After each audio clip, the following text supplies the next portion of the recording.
We're back. It's turn 55 in the Skullclamp game. We're playing Middle-Aged Pyrene.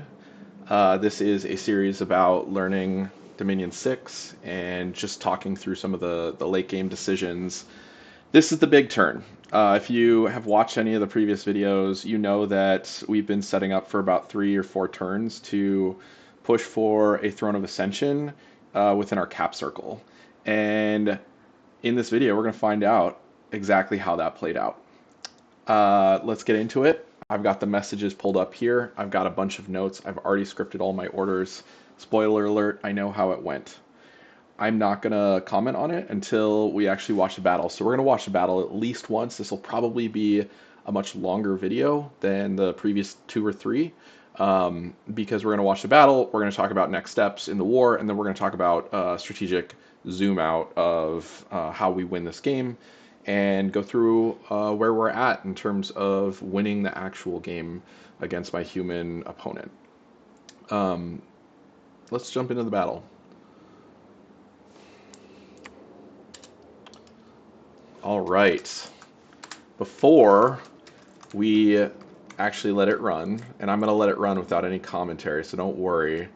Here is our formation. We went over the formation in the last video. I've got wolves here in the front as just chaff to basically run in and die. My goal is to get everyone right here tar pitted and have a nice wraparound. You can see we've got these Kithrionic lions. These lions are pretty badass, and they're hard to recruit in mass, but with Dominion's Enhanced mod, there's a spell that allows you to recruit 8 at a time. We're going to kind of go all in on these just because I think they're cool. We'll see how they fare in the battle itself. And then we've got a line of 55 total Sacreds. And our Sacreds are just, pretty well blessed with a generic neutral buff. Not really any sort of protection from individual magics. We made a lot of mistakes, and I probably could have avoided some of this if I had just looked up the unit stats on Dominion's 6 Inspector. And I'll call out all of those mistakes, but let's see how the battle overall went. The very first thing to note is that we brought the Staff of Storms into the battle, which is going to kick things off with a battle-wide enchantment for Storm. And that's going to shape a lot of it. So I'm going to just run it, and then we'll talk about exactly why it played out the way that it did. Here we go.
There you go. We have successfully taken Vocan. Here's the after action report. Just reading out some of the stats here. Sorgina's 59 total kills. We had 8 Sorginas. That's a pretty good ratio. Emerald Knights had 106, 55. Again, they were trying to be the line formation. We lost 14 Emerald Knights. That's not an insignificant number. We knew that we were going to lose some amount of them. That's a lot. And I wonder how many of those were actually killed by the storm demons or just getting hit with rogue lightning. So I bet you a significant number of those are actually self-inflicted. So let's see, the Kithrionic Lions, 24 of them, they had 59 kills. That's pretty damn good. We lost 9 of them. That's not too bad. A lot of them actually routed. If that wasn't clear in the first one, we'll go back through and look at some of the stats on these. But footmen, we lost most of the footmen. Again, they were just chaff to hold the line. Serpent demons, these couldn't really do anything because they're flying units, but they don't have storm power. So since they're flying units, they're scripted to attack backline, but we just had them way in the back, so they weren't really expected to do anything in that fight. I kind of just brought them along because I had them. And then, of course, the big winners were the Storm Demons with Storm Power 3, and yeah, they absolutely crushed it. So, Storm Immunity, 126 total kills. We only brought 50, and that's the first mistake I'll call out. Apparently, I forgot to bring one of the Sorginas that was holding 20 of the Storm Demons. I don't know how that happened. They were just sitting in the Sleepy Wold province, but yeah. Either way, they had 126 kills. They did the lion's share of the work. 382 total units that we fought. 175 Centaur Warriors, 97 Vine Ogres, 100 Horse Tribe Cavalries. This was a scary fight. And the first thing that I noticed when I watched it was the fact that I didn't know that these Centaur Warriors had Berserk. That would have been good to know and think about ahead of time. Also, they have bronze lances, so they're keeping my units at bay. Probably not the best with the lions, but that's fine. The thing to note about the Berserk, this is going to be important, and this is going to go into the next issue with my army scripts that I'll talk about. So let's go back into the battle, and we'll watch in slow motion. So here we go. We start off the fight. Okay. What I want to note is, let's let this run until right about now. Okay. So here's the first issue with the script, right? I brought all of my, not all of, I brought a lot of Acrobelts. And the nice thing about bringing the Acrobelts is I brought them with a bunch of boosters. This is like risking a lot and probably not necessary. Relative to the value that they got us. In fact, it might have been to our detriment overall. And you'll see, like, this is where the line contact is made, and the first thing that I noted was I scripted them to cast Blood Rain. What does Blood Rain do? Well, continually targets all units of Fright and 1, okay? It's a morale loss. The point of this in a typical army composition is to cause your enemy units to rout. So if you have a lot of demons, you have a lot of high morale units or mindless units, they can't morale rout. So that was part of the strategy. It was part of the thinking. Well, what happens when they have Berserk? Mounted units cannot... Oh, wait. Excuse me. Mindless and mounted units will never go Berserk. Oh, okay, here it is. Berserking units get increased attack, strength, protection, reduced defense, and, most notably, they will never break in battle. Okay? So, our Blood Rain actually hurt us more than it hurt the enemy units because I can actually cause them to rout. Because they're berserking. So, you'll notice that my lions actually rout before any of these because they just will never rout. So that was kind of the first mistake. Well, I guess the second mistake if we talk about missing the storm demons. But that was definitely wrong. The next thing I noticed is, I cast Howl in the province, and I didn't think about this because I'm so used to just using this spell. It's such a good spell. This is a Conjuration 5 spell. If you go into nature, you will use Howl at some point just because it's so good at disrupting enemy formations. The problem is, it says the caster summons a pack of wolves to aid him in battle. The wolves will come from all directions and may even attack the enemy from behind. So what's supposed to happen is the wolves start coming from all sides, and you'll see that in a second. But most notably, it says the spell is twice as effective if used in the forest or mountain terrains. This is a plains terrain, and that comes into play because it just really didn't do a whole lot. Like you can see, we've got one wolf coming in from the side over here. So when we're talking about the purpose of the spell, it's to disrupt enemy formations. It should be pulling people off, peeling people off from the sides.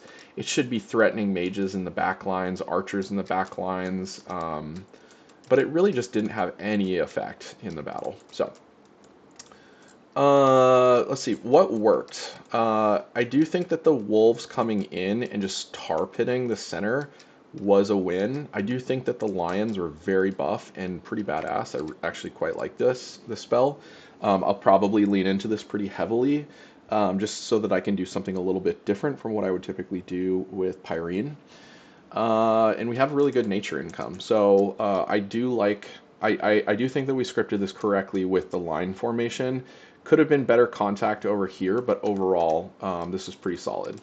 The line formation for the Sacreds, they were just really there to ensure nobody got to the Storm Demons. My concern with any large fight like this is that if they're set to attack rear and they're on the flanks, they'll just circumvent that and come get in the back line and hit the Storm Demons. It's part of the reason why we had these guys in the back in the first place. I probably should have just had them on hold and attack closest. Let's run this. A few more things.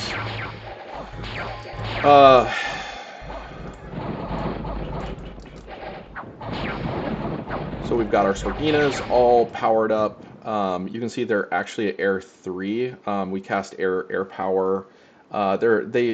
They do fatigue out because at Air 3 they're already casting a lot of really fatigue-heavy spells and not at a discount because their paths are not high enough. I decided against doing any sort of Blood Sabbath for this fight. I didn't think it was necessary because we're mostly relying on the Storm Demons to carry us through. And the Sorginas still, with 8 of them, they still managed to kill 50 units. So that's a really solid ratio. Now, granted, they are 260 gold a pop, so I would expect them to be doing about that much work when you compare it to something like the Emerald Knights, which are cap sacred recruits only. The Kithrionic Lions are... I think you have to think about the kill ratio in relation to how much gold you're spending to both recruit them and upkeep them. Off script, nothing really of note. We did cast script a couple Earth Elementals. I wanted to see how they performed, just because we have on one of these guys.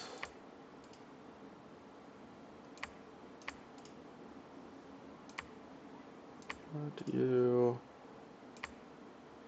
Yeah, we had Orb of Elemental Earth, which gives Elemental Earth Empowerment 1, and so they're one size larger for their relative cost. So these guys are surly 119 hit points, Reconstruction, which is regeneration. So they're going to be regenerating about 7 hit points a turn. And yeah, they trample. So pretty badass. I don't think they do a whole lot, but I wanted to see how it played out.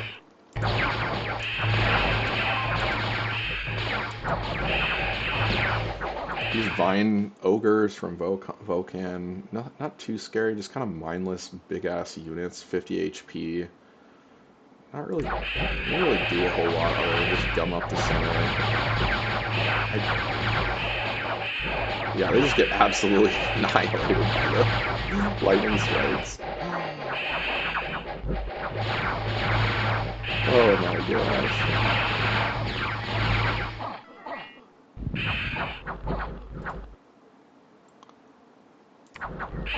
And that's it. There's really not a whole lot left. I do wonder how many units were killed of my units were killed by the storm demons. So I'm not entirely sure how to figure that one out. If there's a way to do that assessment, I'd love to know. Cool. That's the battle in Vocan. Vocan. A couple other things to note. Let's see. I'm going to pull up my notes after that because debrief on Capital Throne battle, Blood Rain failure, Howl failure. The Sorginas were decent. We forgot the 20 Storm Demons. That's fine. Overall, good fight. Astral and Earth Magic Site on Might Marsh. Yes, we did find. Let's talk about Abyssia's position. And I actually got a sidebar message from him. Not complaining, because my friend is not one to complain, but he did tell me that Ermor finally decided to declare war on him. And to be frank, I do think that that is entirely his fault. He is very. He's stretched himself way too thin in terms of what territory he can realistically hold. He's at war with Ind and Pangaea at the same time, and we never discussed a non-aggression pact, so I wanted to kind of stop his progression, which is why I raided Tiosh and Might Marsh. On a completely separate note, he did send me a screenshot, which I'll share at the end of the video, of the army of Ermor. I know that Ermor has been doing Ermor things and amassing, crazy amounts of undead units. This is the army size for Ermor currently. We know that Abyssia has been, attritioning a lot less units than we have. I don't worry about this at all, just because we're so mage heavy currently. And I think we're way up on site searching. I can't actually validate that because we don't know what gem income is for other nations, but we've been site searching much heavier. Anyways, Abyssia is in a bad position now. They're at war with 4 different people, if you count myself included. I think we're just in a default state of war. And I know that even though this is poorly scouted, which I'm trying to rectify, I know that he has a massive army on his front door from Ermor at Lilidhor. I feel kind of dirty saying that word, but here we are. I guess it's no better to say things like blood slaves. Oh man, Abyssia, 1, 2, actually 1, 2, 3, 4, 5. He's 5 hops from Abyssia's capital. I think just knowing that Ermor has gone to war with Abyssia and how stretched thin he is here, I think I'm just gonna win. I think just calling it at turn 55, he has his mass sacred army on World Pillar. I'm actually surprised he didn't take it this turn. I'm guessing that he'll try to take it next turn. And one of two things is going to happen. He's either going to take this next turn and he's going to be too far away from his province to defend it with this army, or he's going to just get stuck here. So either way, he's definitely out of position. And then I don't know what's going on with Ind here or here. I know that Ind has a fortress here. I'm moving a scout to check this out.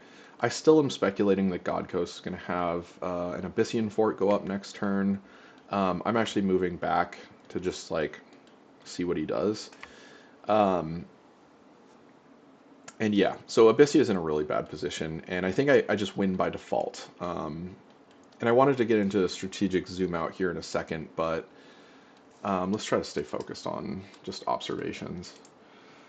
Okay, Astral, Earth, and Magic Site. I did notice that when I raided these provinces, I was checking it for sites. This one has some really nice magic sites. It's got 4 total gem income, one of which is, I think, a rare Astral site, producing 2 a turn, which is very good.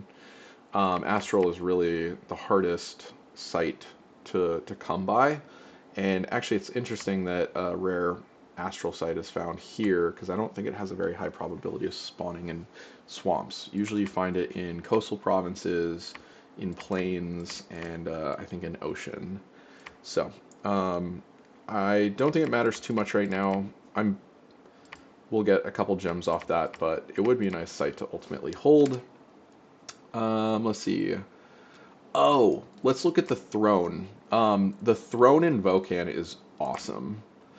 Produces 3 total fire gems per turn, 2 ascension points, 2 dominion spread. Great. Blessed troop gets attack skill +3. That's pretty insane considering my, where's my blesses? Blesses.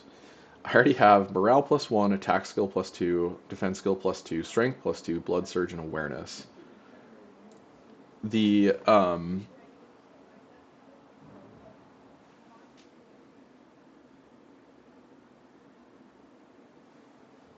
this is going to go up to +5. Yeah. Anyways, very nice throne. Very good for us. It also enables the recruitment of this adept of, I'm not even going to try to pronounce that, this fire mage. I was initially very excited about the fact that I would have a recruit for a fire mage 3. I do think this is pretty sweet, but kind of the same problem. They cost 210 gold to recruit. I don't know that we care that much to be in fire. We already have. It's a good mage, but ultimately, um, they're, between the upkeep costs and the upfront costs, I'm not sure it's worth it. So I'd have to invest in the lab. We already have multiple other provinces where we need to build labs. We need to get one down in Glistening Dew Forest. We need to get a temple in Last Step. We're already kind of struggling on income, and we're doing pretty well on income actually, but overall, it's going to be hard to recruit that and have it be an impact, a significant impact on the overall outcome of the game.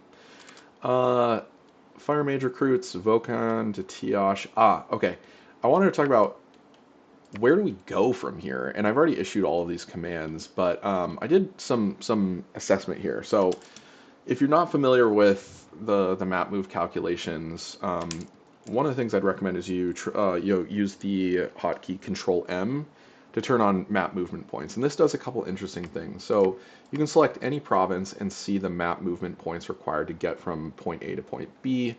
And then furthermore, if you select an actual unit, it will tell you that unit's map movement to get to that point. This is important because you have factors like flying units, injured units, army compositions. And so if you look at this Sorgina, this is just a general lesson in map movement calculations, right? So this Sorgina's base map movement is 22. She's a flying unit, so she's totally unencumbered. She just has a natural 22-point map movement. So she can get pretty much anywhere for 22 points. You further look at this by map movement points of the units that commander is fielding. And you can see the Storm Demons have a map movement of 32. So they were very mobile. And in fact, this is kind of, it got me thinking that maybe I should be crafting something to improve the map movement of the Sorginas that are fielding them. Because if I have, 3 total Sorginas that are moving around the map with these Storm Demons, then it can be a really scary thing to just be able to fly to almost any province within range from a staging province. So that's pretty cool. Again, I'm trying to look for an example. Here's an example where the commander's base map movement is 20, but because they're fielding the Emerald Knights, those units have a base map move of 18. So it's important for kind of calculating where to jump from. The reason this is coming up is because from Vocan, I was thinking, I started asking the question, where do I stage from? And initially, I thought, naturally, like Sodorth is the jumping off point to, both take Monster's Depth, threaten Tiosh, threaten Might Marsh, and also be able to reinforce in the north and Jome. But from Vocan, for whatever reason, the calculation for map movement by default is 28. That's a lot. And furthermore, where I actually think I need to be able to reinforce from is High Mill. The question is, where do I move my mages to so that they're in the best position to then reinforce in future fights? And I do think it would be better if they made it to Sodorth, but at this point, I don't think it's necessary to move them to Sodorth. I'm going to stage from High Mill, which has a lab, so I can, move them to research if needed. Um, but from High Mill, I will be able to get to pretty much anywhere I need to. So just kind of a small detail, well, not insignificant detail, but something that I spent a little bit of time thinking about. Okay, this leaves me open to better map positioning a few turns down the road from High Mill, and I want to see what happens next. I think the immediate priority is going to be pushing through here, and we'll kind of get into why in just a second. Let's see, Fireman recruits, Vocan to Tiash, so we covered map movement. The only other small thing is Batamore needs, where is it? Batamore needs a patrol unit, negative event there. Let's see. Yeah, brainstorming. I was brainstorming the need for additional magic items. I'm going to do some testing, and I'm already going to commit to doing a few things. I think I've already started manual. Yes, we did craft the manual. I was thinking about forging a ring of returning for some magic plays, but I think we're pretty far off from needing to do that, and it's kind of the same thing of like, it might be a win more thing to do. Next turn, we're going to get Blood Magic 8 up. We're going to start casting Heliophagus. We're going to cast Blood Vortex. All of those crazy late game spells that are just going to make us unstoppable. But doing the Ring of Returning would be kind of a fun thing. There's a couple cheeky things I could feasibly do there. Other smaller things, I was debating whether or not to site search with the mages here. And ultimately, all I decided to do is I had a surplus of Astral Pearls, and so I'm going to cast Akashic Knowledge. And I'll pull up that spell right now so that you can see what that is. Where is that?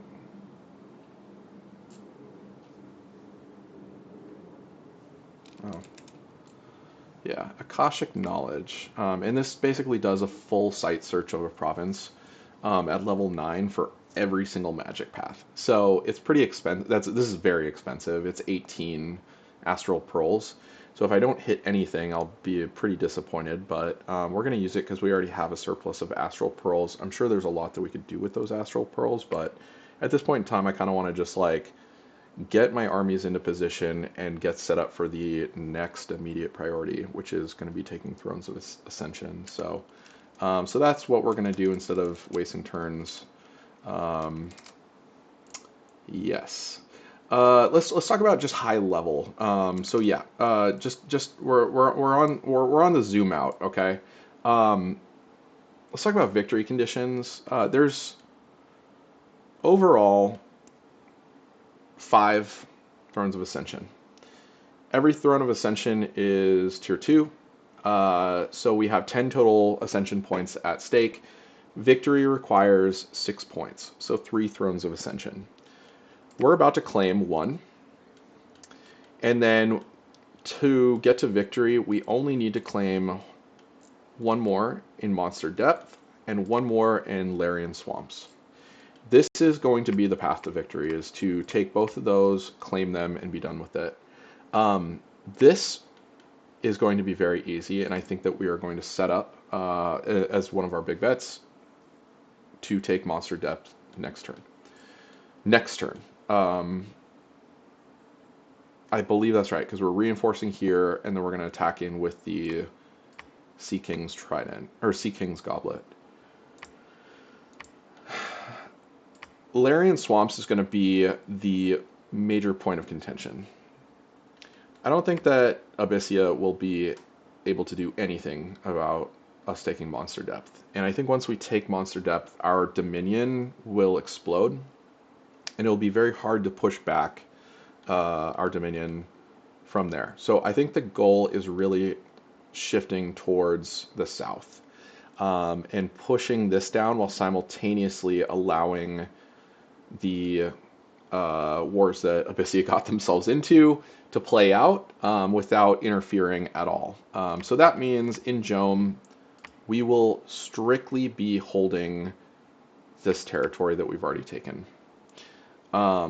We might even increase some PD. We're going to reinforce this with some basic troops, but we're mostly just going to keep these neutral units here. What's the movement to get to Sodor? Oh, they can get to Sodor next turn because they can go 1, 2. Amazing. This is really helpful to take that. So yeah, as a just like a strategic overview of like what is our path to victory, I think we're actually like, I mean, if we were really aggressive about it, maybe we could claim it by turn 60. I don't think we're that far off from it. I think we'll take Monster Depth next, and then this will be rolling over very quickly. Once we start bringing Storm Demons, we start moving our Sacreds down into High Mill, and then once we take this, we'll probably throw down 3 red seconds, and then we have a jumping off point and a choke point to prevent Abyssia from marching a ground army up through here. So it will be very, very difficult for Abyssia to stop this.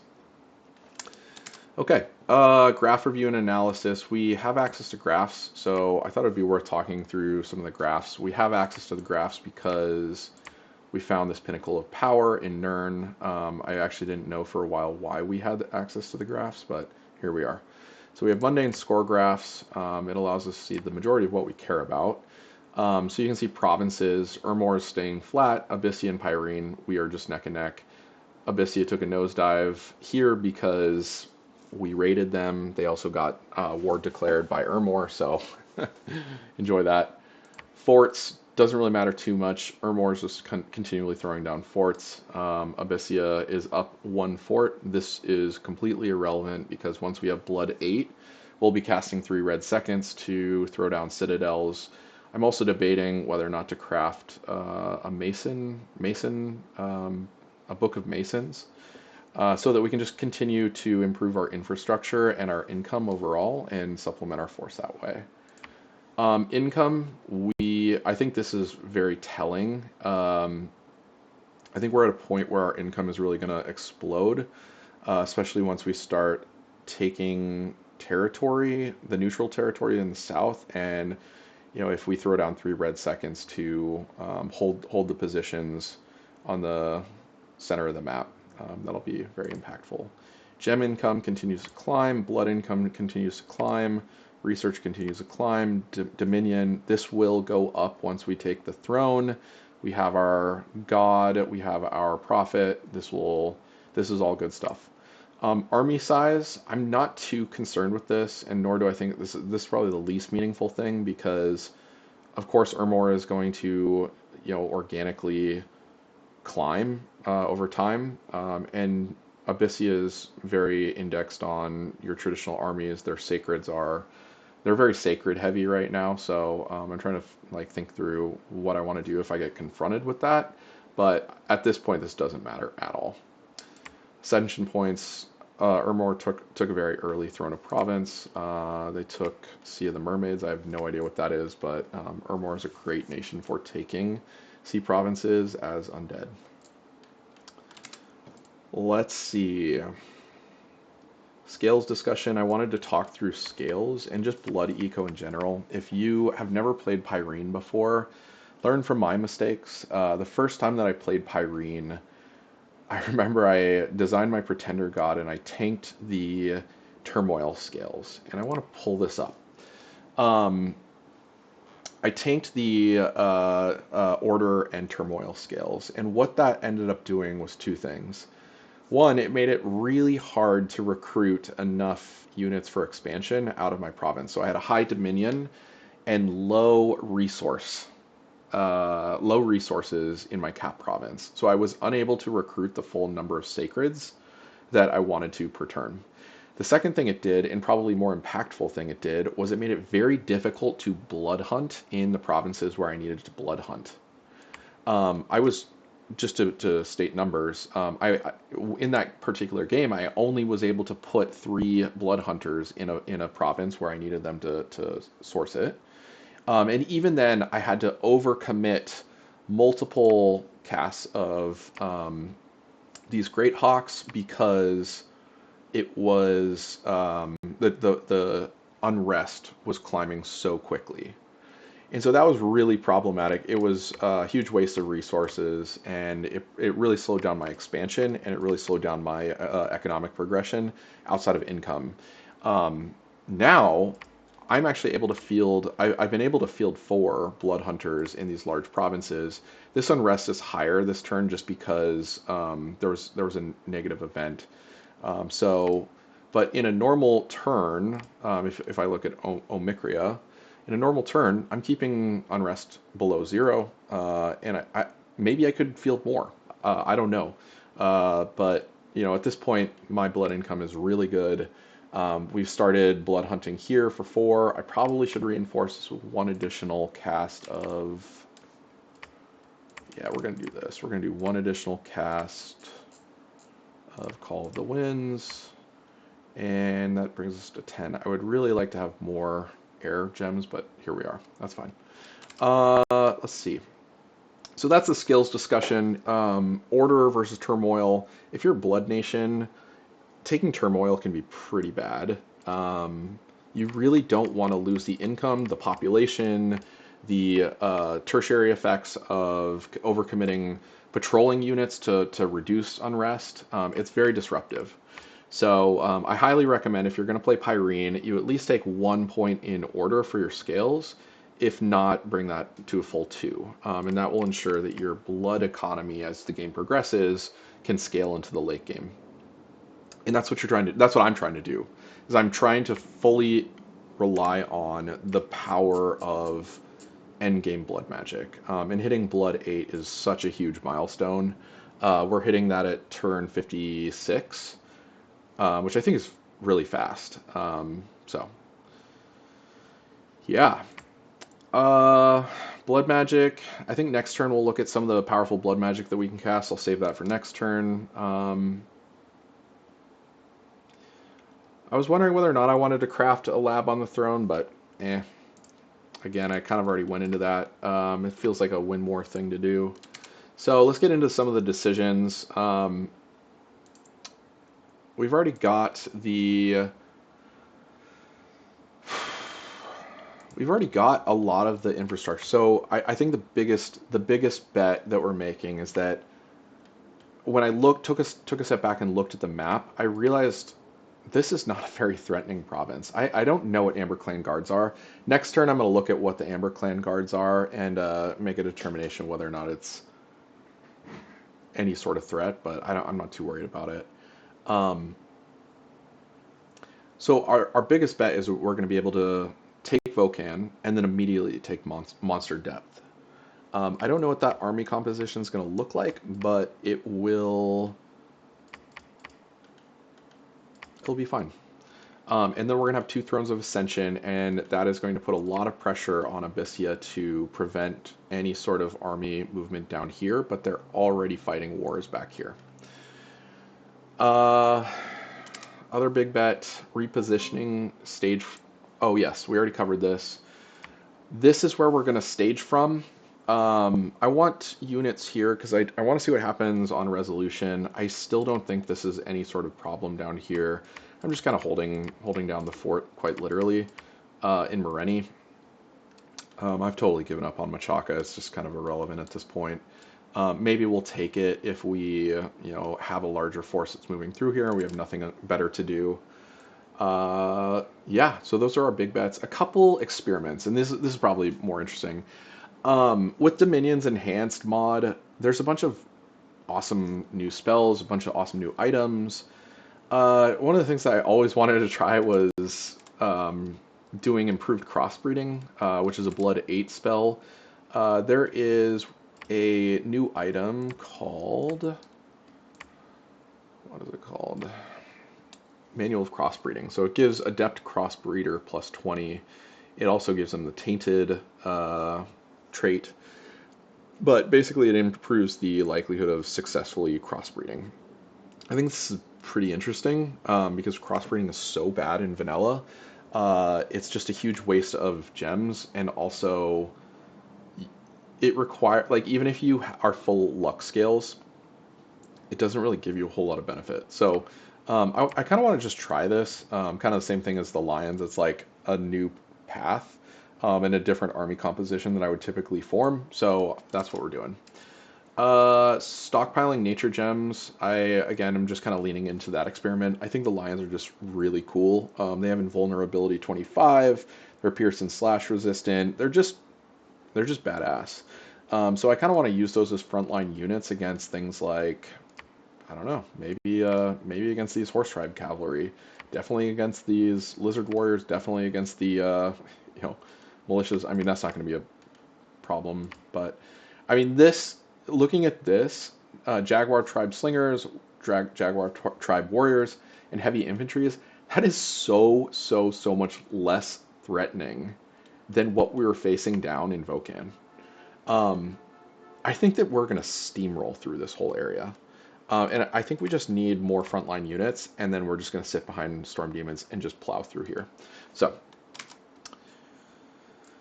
that covers experiments. Next steps, we're claiming the throne, we're searching the sites, we're doing it actually fully remotely, and then we're hitting Blood Magic 8. We're gonna cast Blood Vortex. We're gonna get a Heliophagus. Depending on what we roll for the Heliophagus, there's 4 potential mage outcomes, all of which are really cool mages. The one that I'm hoping for is the Death Mage. If we get the Death Mage, then we can break into Death Magic. That would get us to a point where we can create Super Combatant Vampire Lords, which is one of my all-time favorite units.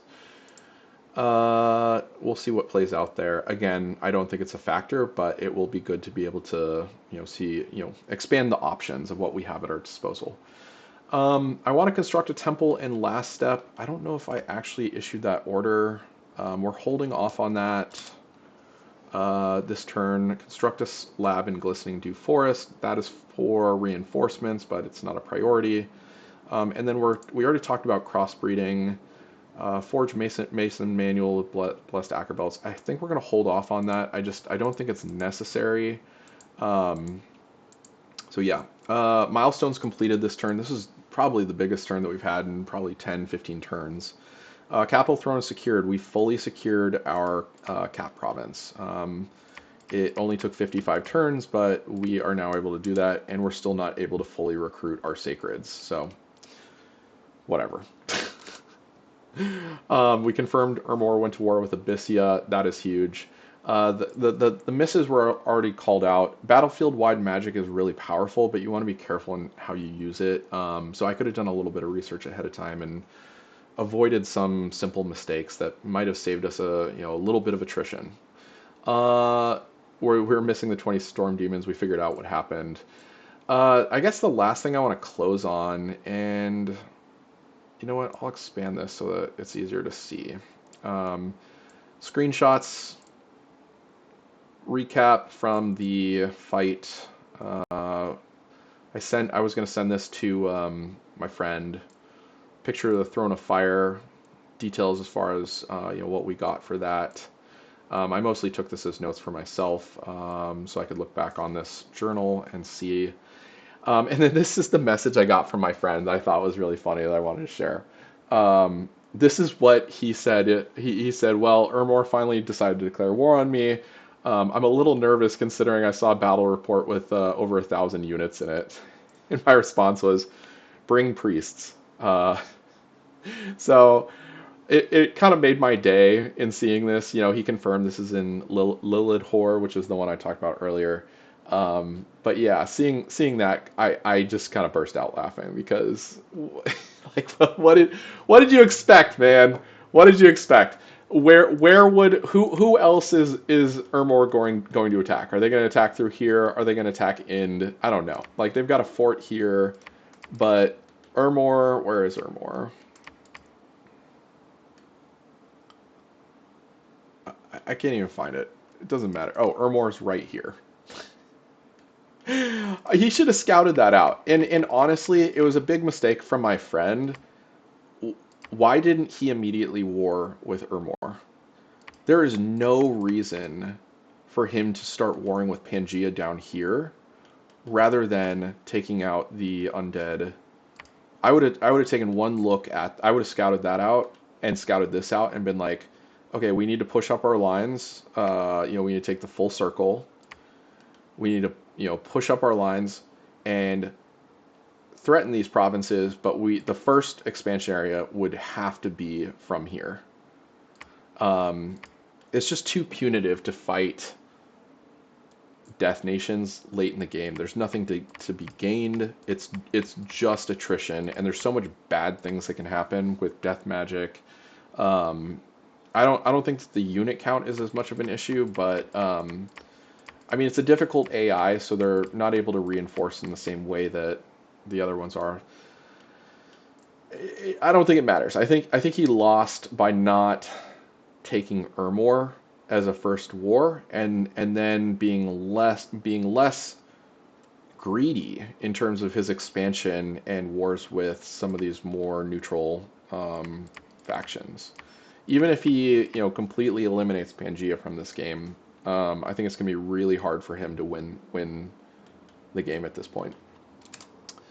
Uh, Horror Seed. I was looking at casting Horror Seed just because I thought it was a funny spell.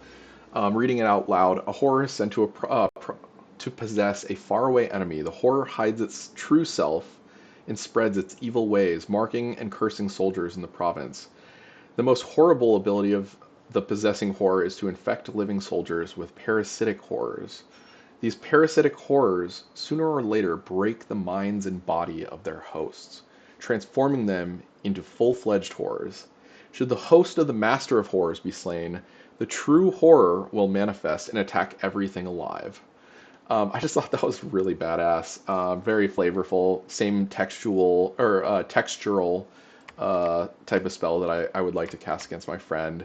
I'm debating casting that against this army here just because like it's hilarious. So I think that's it for now. This has been turn 55. We'll see you for the next one. Hope this was enjoyable. Hope this you learned something, or if you have anything to add, please let me know. Again, the point of the series is to get better at Dominion 6, whether that's myself or anyone that could be watching it. So I hope this gives some insight into the decision-making process of fighting a late game war. All right. Peace out.